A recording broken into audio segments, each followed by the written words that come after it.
오늘 마가복음 7번째 십자가와 부활이고요.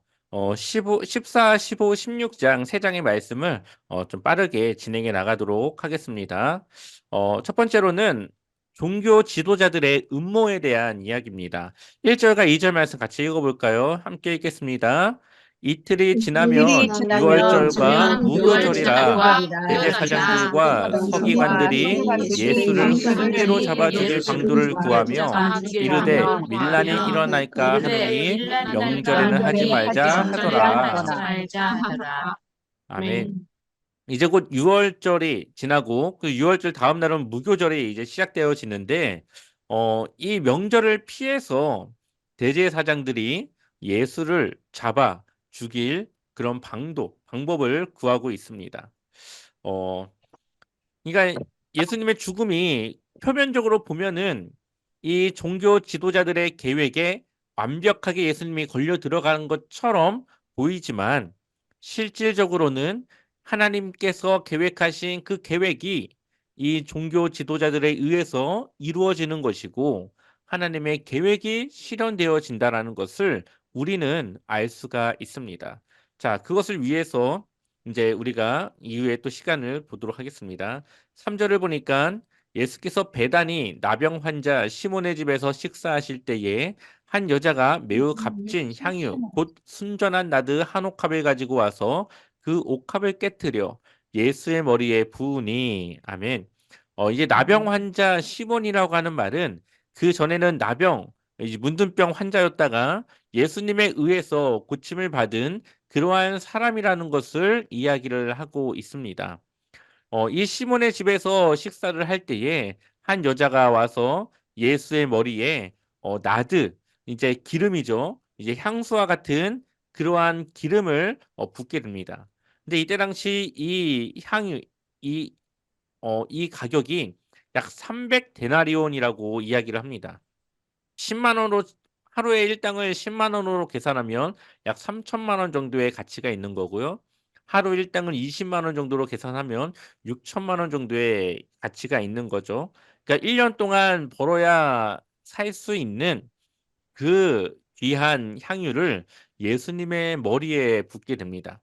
그러자 예수님의 제자들이 또 그곳에 있던 사람들이 이렇게 비싼 것을 사람들에게 가난한 자들에게 나눠주면 팔아서 가난한 자들을 도와주면 좋을 텐데 왜 이것을 아깝게 그렇게 깨뜨리느냐라고 이야기를 하게 되죠.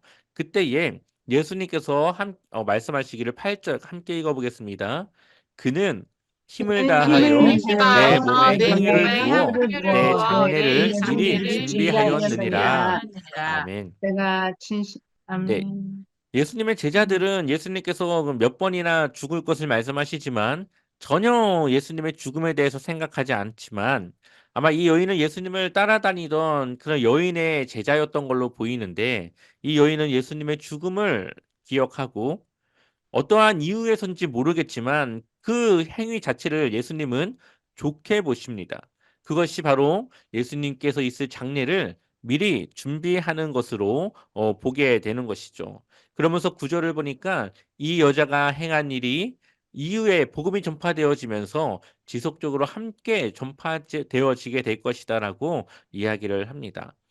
이처럼 이 여인의 헌신적인 그러한 모습 또한 가난한 이웃을 돕는 것은 예수님이 죽은 이후에도 이어질 수 있지만 예수님의 죽음은 단 한 번이기 때문에 그 죽음을 준비하는 것은 더 값진 그것을 위해서 자신의 모든 것을 내어주신 이 여인의 그 행위에 대해서 아주 좋게 이야기를 하는 것을 보게 됩니다. 이것을 통해서 예수님의 장례를 다시 한번 보여주게 되는 것이죠. 자, 10절, 11절 같이 읽어보겠습니다.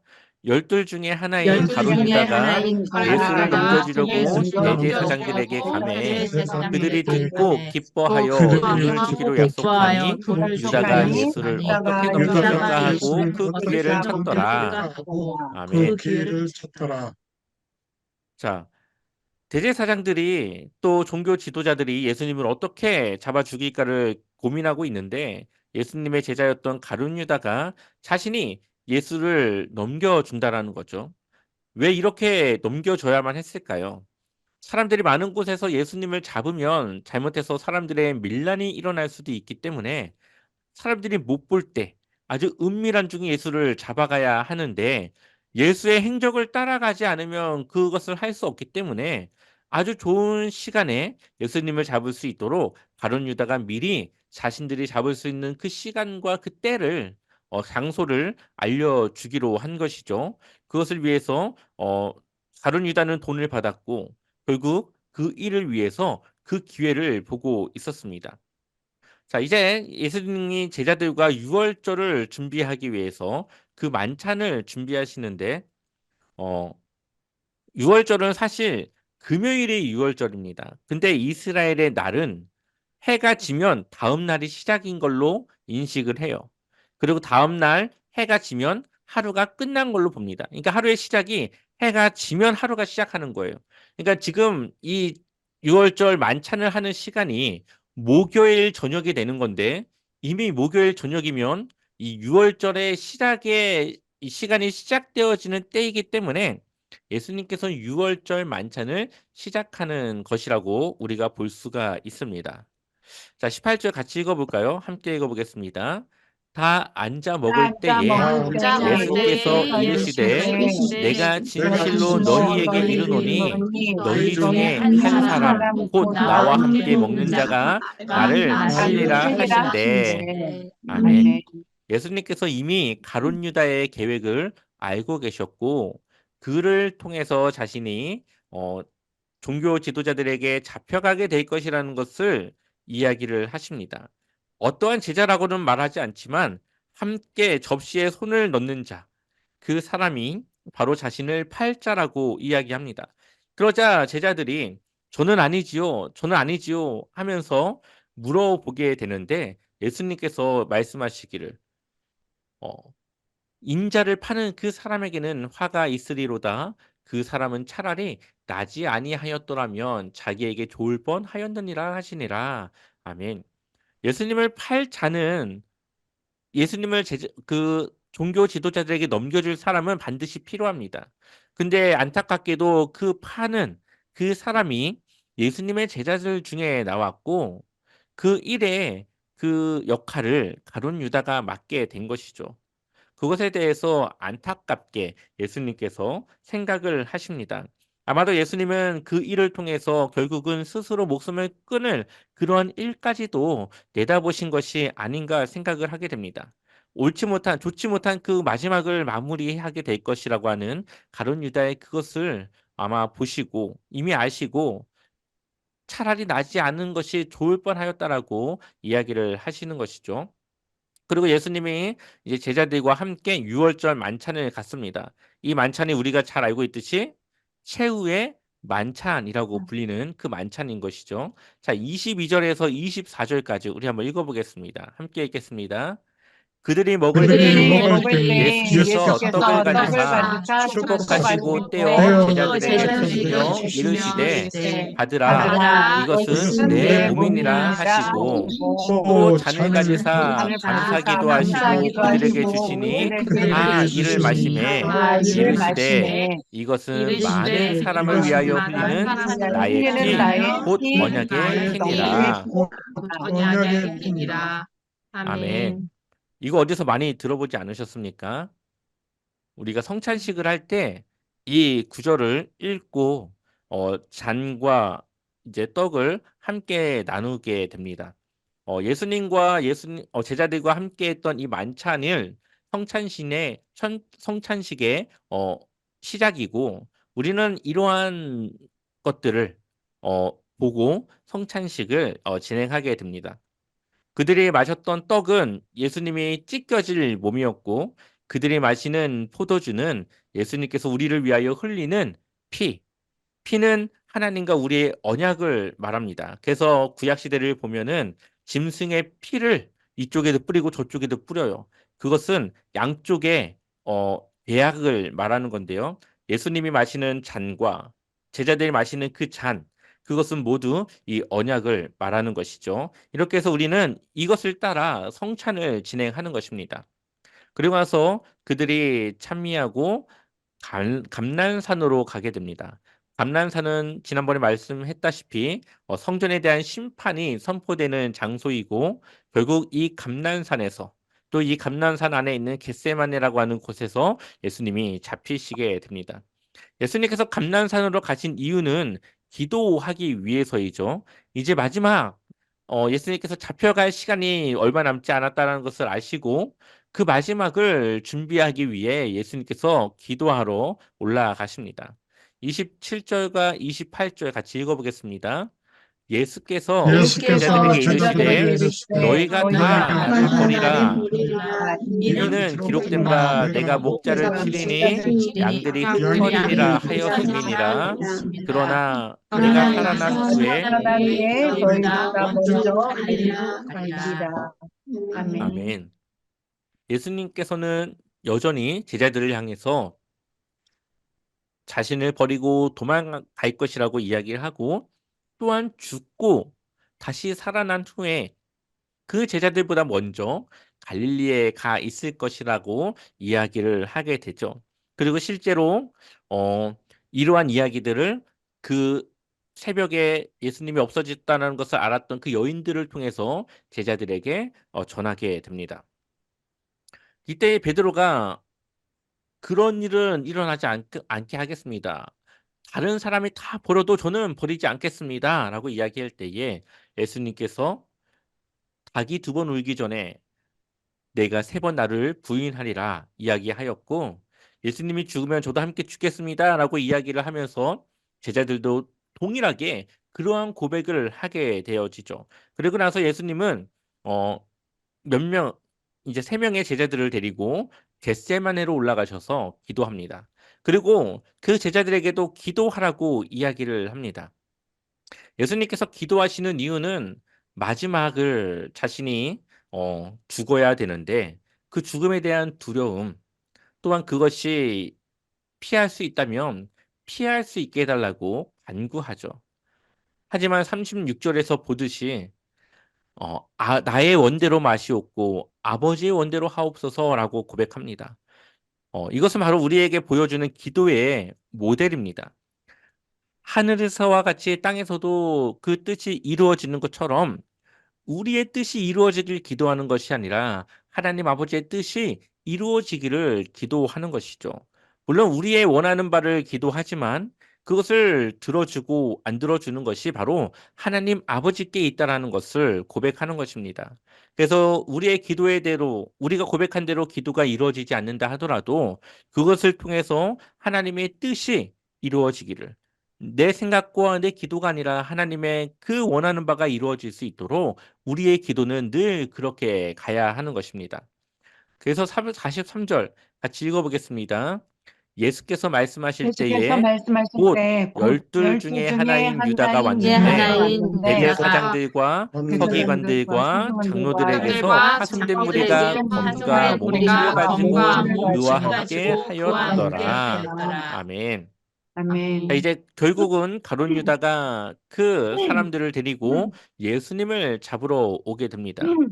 그리고 44절에 예수를 파는 자가 이미 그들과 군호를 짜 이르되 내가 입맞추는 자가 그이니 그를 잡아 단단히 끌어가라 하였는지라. 아멘. 아마 어둡기도 했고 예수님의 얼굴을 제대로 알지 못했던 걸로 보입니다. 그래서 가룟 유다가 입맞추는 그 사람이 바로 예수이니 그 사람을 잡아가라고 이미 말을 맞추어 놓은 것이죠. 그때에 제자들이 어떻게 됩니까? 다 예수를 버리고 도망하게 됩니다. 앞서 얼마 전만 해도 뭐 한두 시간 전만 해도 예수님이 죽으면 저희도 죽을 것이고 예수님의 죽음을 막을 것이다라고 얘기했던 그들이 실제 그 상황이 닥치니까 무서워서 다 도망가 버리고 맙니다. 그나마 조금 더 용감했던 베드로는 예수님이 끌려가신 그 곳으로 몰래 따라가게 되죠. 54절 말씀 같이 읽어보겠습니다.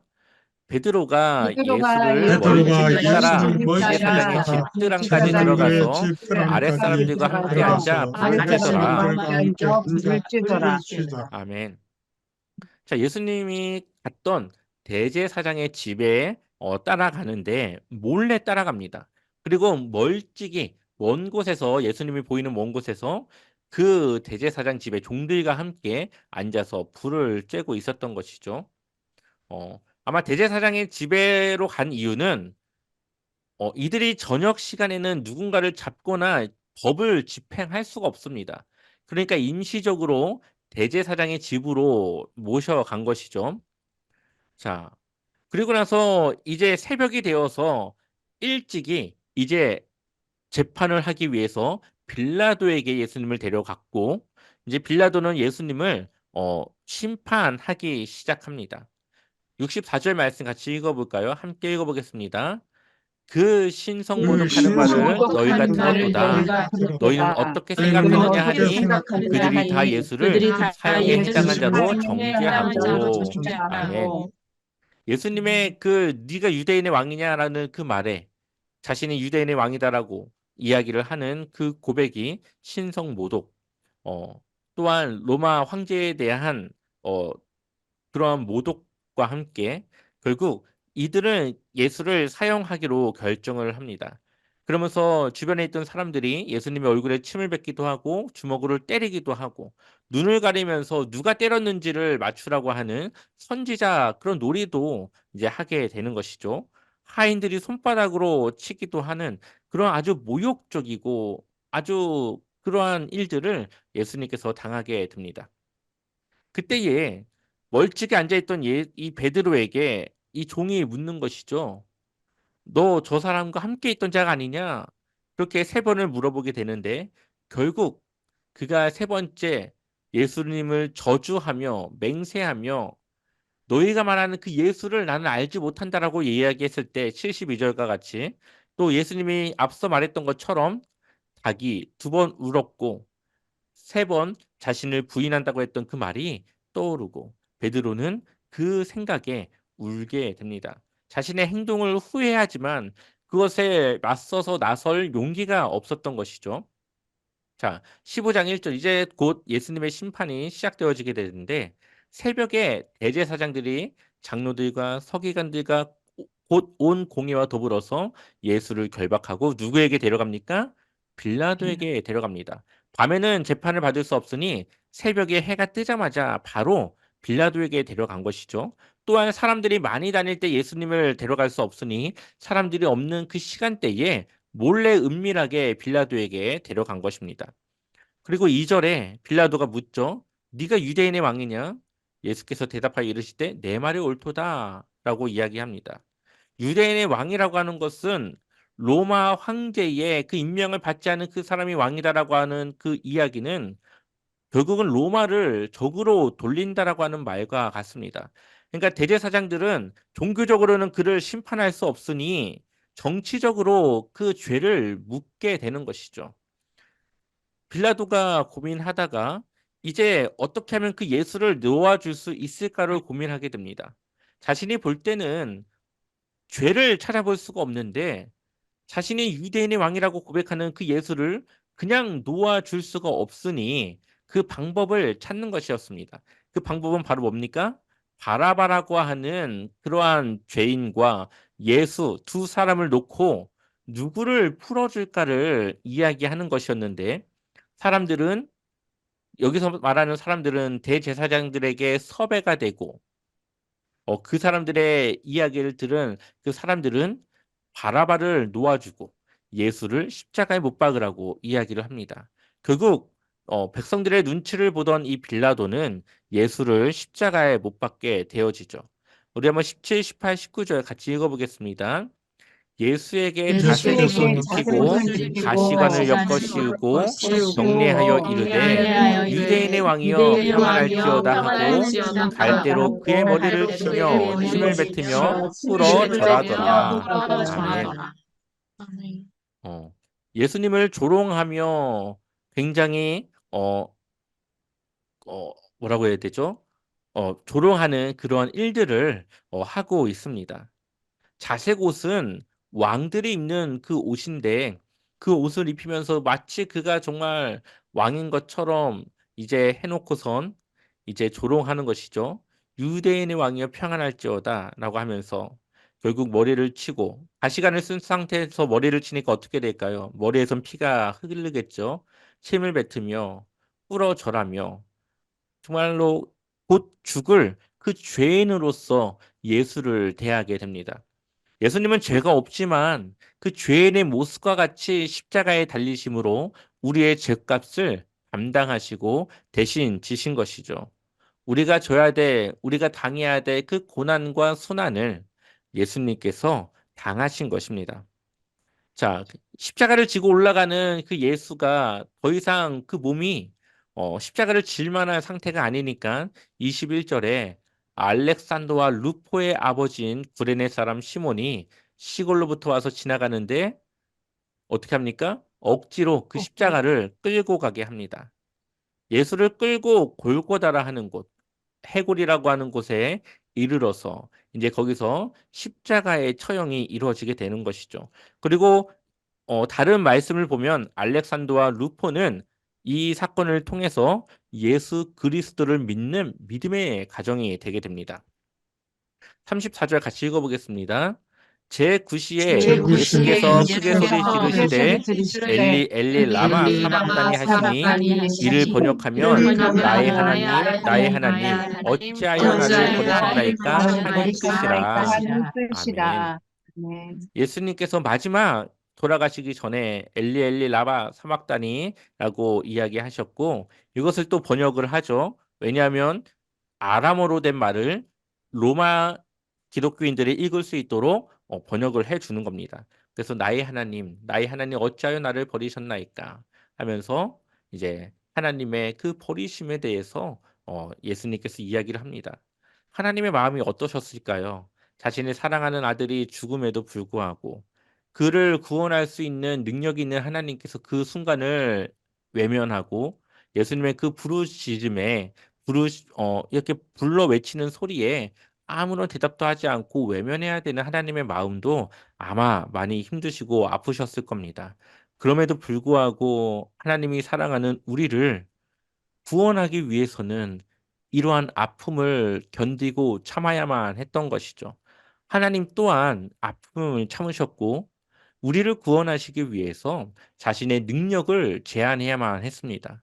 우리에게 오는 구원은 그냥 온 것이 아니라 이러한 하나님의 고통과 이러한 기다림 가운데 우리에게 오게 된 것입니다. 우리는 이러한 것들을 한 번 더 생각하고 우리가 받은 구원을 생각한다면 이것이 얼마나 값진 것인지, 그리고 우리가 믿고 따르는 그 하나님께서 얼마나 우리를 사랑하셨는지를 우리는 한 번 더 생각해 볼 수가 있습니다. 38절을 보니까 예수님의 죽으심과 함께 성소의 휘장이 위에서부터 아래까지 찢어져서 둘이 되게 됩니다. 이것은 더 이상 이 성소와 지성소와 여러 공간에 대한 구분이 없어졌다. 누구든지 성소로 들어갈 수 있는 길이 열렸다. 성소는 하나님을 만나는 장소고 누구든지 예수 그리스도를 통해서 그를 믿는 모든 자들은 하나님을 만날 수 있다. 그러니 성전의 개념은 이제 필요가 없는 것이죠.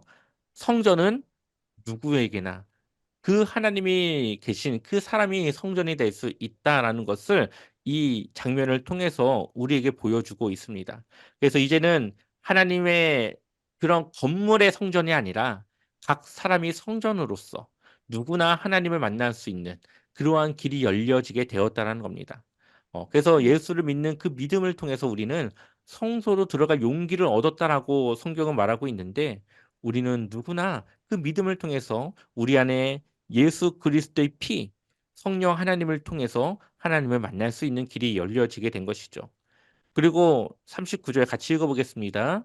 예수를 향하여 예수를 섰던 향하여 백부장이 섰던 백부장이 그렇게 숨지심을 보고 이르되 이 이 사람은 사람은 진실로 하나님의 아들이었도다 하더라. 하더라. 아멘. 아멘. 예수님의 죽음을 지켜보던 이 백부장이 그 전에는 예수님을 막 조롱하지 않았습니까? 침 뱉고 막 머리를 때리고 사람들이 그렇게 조롱했던 그 예수를 그 죽으심을 보자 뭐라고 고백합니까? 그가 진짜로 하나님의 아들이 맞구나라고 고백을 하는 겁니다. 예수님의 죽음을 목격했던 이 백부장도 믿음으로 예수님이 하나님의 아들이었다라는 것을 고백하는데 예수님의 모든 사역을 알고 그 사역을 들었던 우리는 백부장보다 더 나은 고백을 들어야 되지 않겠습니까? 또한 이 말씀을 지금 보고 읽고 있는 로마 그리스도인들은 그 믿음이 더 고백이 더욱더 깊어야 되지 않겠습니까? 마가가 결국은 이 십자가 사건을 통해서 이야기하고 싶은 것은 무엇이 진짜 복음인가? 바로 그것은 예수님께서 우리를 위해서 죽으셨다라는 것. 그리고 16장에서부터 예수님의 부활이 이야기되는데 그 부활을 통해서 우리도 그와 같이 부활할 수 있다라고 하는 것. 그것이 진정한 복음이라는 것을 이야기해 나가고 있는 것입니다. 앞서 많은 사람들의 병을 고치고 귀신을 쫓아내고 그들의 문제가 해결되는 것도 복음이지만 그것보다 더 우리가 믿어야 되는 복음은 우리가 들어야 되는 복음은 예수님의 죽으심과 그의 부활이라는 것을 이야기해 나가고 있는 것이죠. 43절을 보니까 예수님의 시체를 이제 빌라도에게 달라고 했고 존경받는 공회원이었던 이 아리마대 요셉은 어, 예수님의 시체를 가져다가 무덤에 장사하게 됩니다. 근데 이 사람은 무엇을 기다리는 자라고요? 하나님의 나라를 기다리는 자라. 하나님을 예수님을 믿음으로 고백하는 바로 믿음의 사람이라는 것을 이야기를 하는 것이죠. 그래서 그가 세마포를 싸서 무덤에 넣고 돌을 굴려 무덤의 문을 닫습니다. 이 돌은 너무 커서 어른 한 명이 옮길 수 없는 그러한 무덤인데 이것을 누가 보니까 47절에 막달라 마리아와 요셉의 어머니 마리아가 예수 둔 곳을 봅니다. 그러니까 이들이 저기에다가 예수님을 장사 지냈구나, 묻어 놓았구나 이것을 보게 된 것이죠. 그리고 안식일이 지나고 그 다음날 새벽에 야고보 마리아와 어머니 마리아와 살로메 이 세 명의 이 여인들이 이제 예수님께 향품을 바르기 위해서 가게 됩니다. 근데 가니까 어떻게 돼 있어요? 돌 무덤이 돌이 굴려져 있고 그 안에 예수님의 시체가 없다라는 것을 보게 됩니다. 근데 그 돌이 굴려져 있는데 그 돌이 심히 크더라. 사람으로서는 그것을 쉽게 굴릴 수 없는 그 문이 굴려져 있었고 예수님의 모습은 보이지 않았다라고 이야기합니다. 그래서 빈 무덤은 예수님의 부활을 증거하는 하나의 증거입니다. 어, 9절과 10절과 11절 같이 한번 읽어보겠습니다. 예수께서 예수께서 안식 그 안식 첫날 첫날 이른 아침에 살아나신 이른 아침에 후 살아나신 전에 후 일곱 전에 귀신을 일곱 쫓아내어 귀신을 주신 쫓아내어 주신 막달라 막달라 마리아에게 먼저 마리아에게 먼저 보이시니 보이시니 마리아가 가서 마리아가 예수와 가서 함께하던 예수와 사람들이 함께하던 사람들이 슬퍼하며 울고 있는 슬퍼하며 중에 울고 이 있는 일을 중에 알림해 이 일을 그들은 알림해 예수께서 그들은 살아나셨다는 예수께서 것과 살아나셨다는 마리아에게 것과 보이셨다는 마리아에게 것을 보이셨다는 듣고도 것을 믿지 듣지 아니하니라. 아니하니라. 아멘. 아멘. 자, 예수님께서 이 마리아에게 나타나셨고 사람들에게 자신이 부활했다라는 것을 다시 살아났다는 것을 알려라 해가지고 그것을 알렸습니다. 근데 사람들이 그것을 보고 그 보이진 않았죠. 근데 그것을 듣고 믿었습니까? 안 믿었습니까? 안 믿습니다. 자, 그리고 12절 13절도 읽어보겠습니다. 그 그 후에 후에 그들 그들 중 중 두 두 사람이 사람이 걸어서 걸어서 시골로 갈 때에 예수께서 다른 모양으로 그들에게 나타나시니 두 두 사람이 사람이 가서 가서 남은 남은 제자들에게 제자들에게 알렸으되 알리었으되 역시 역시 믿지 아니하니라. 아멘. 아멘. 예수님께서 어떤 모양으로 나타나셨어요? 다른 모양으로. 모양. 이 부활 이후에 아마 새로운 육체를 가지셨고 그 모양은 그 이전 예수님의 모습과 다른 모습으로 부활하셨던 걸로 보입니다. 그러니 제자들이 그를 보지만 다른 복음서를 보면 처음에는 못 알아봐요. 그러다 그가 하는 이야기를 듣고 그가 예수구나 하는 것을 나중에 알아보게 됩니다. 그리고 나서 그 예수님 만났던 제자들이 다른 제자들에게 이야기를 합니다. 야, 정말 예수님 부활하셨어. 예수님이 살아나셨어. 근데 제자들이 믿습니까? 안 믿습니까? 믿지 않습니다. 그러니까 제자들도 처음에는 예수님이 부활했다라는 이야기를 듣지만 그것을 믿지 않았다라는 거죠. 믿음의 시간이 조금은 걸리었다라는 것을 성경은 우리에게 말하고 있습니다.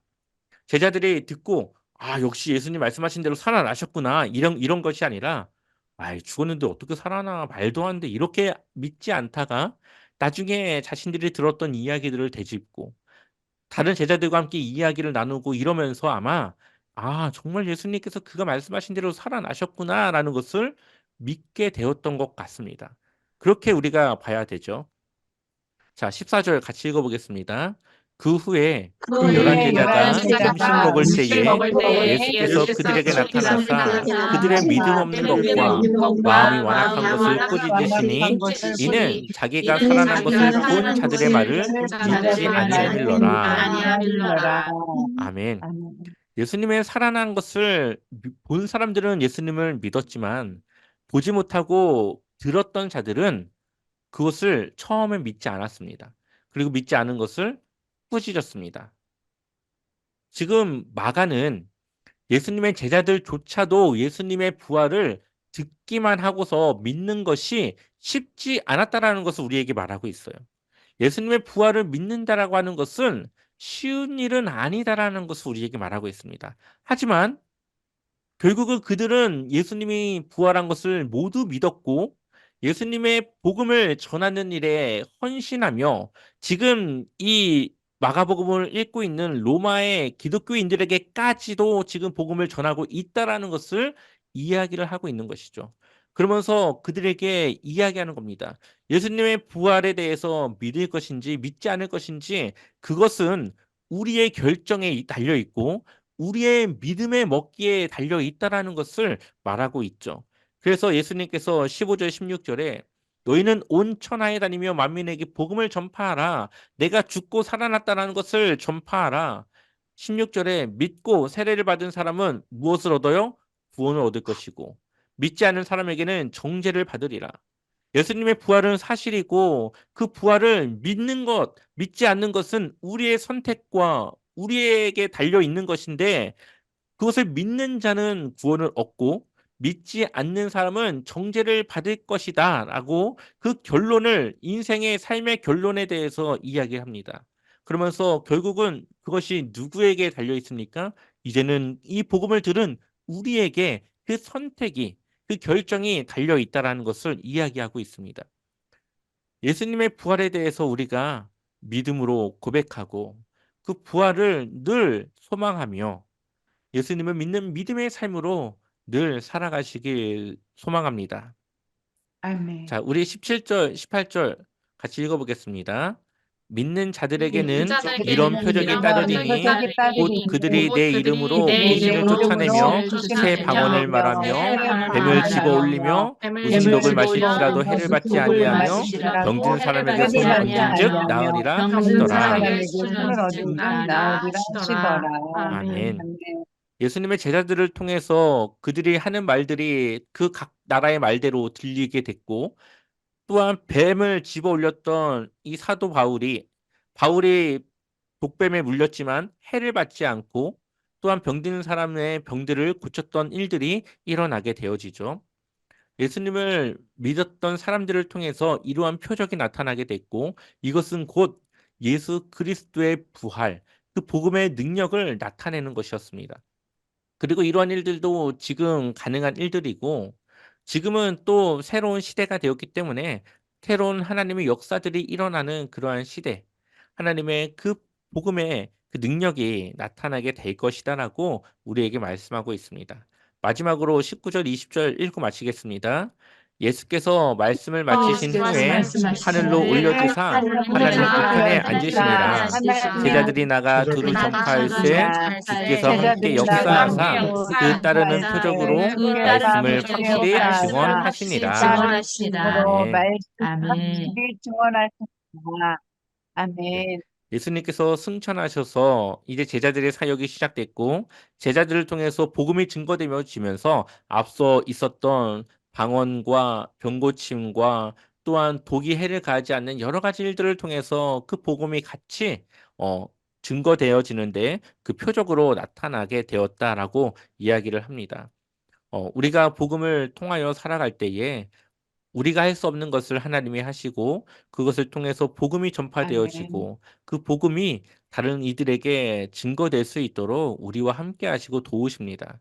늘 우리의 삶 속에 복음을 증거하는 삶, 복음의 능력을 나타내는 삶으로 나아가시기를 주님의 이름으로 간절히 축원합니다.